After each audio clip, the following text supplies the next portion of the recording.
சின்ன வயதுல இவர் சினிமா துறைக்கு வந்ததே ரொம்ப சுவாரஸ்யமான ஒரு விஷயம்.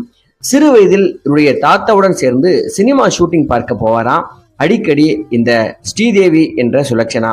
அப்பொழுது சவுகார் ஜானகி அவருடைய காவிய தலைவி படம் நடந்து கொண்டு இருந்திருக்கிறது.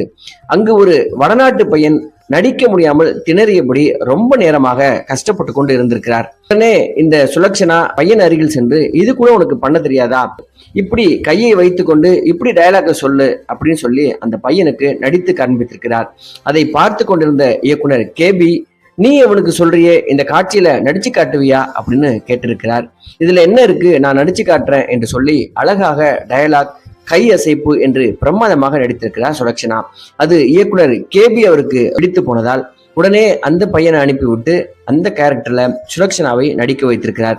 அதுதான் சுலக்ஷனாவின் முதல் படம். பேபி டாலி என்று பெயர் வைத்திருக்கிறார். ஆனால் இவருடைய அம்மா இவரை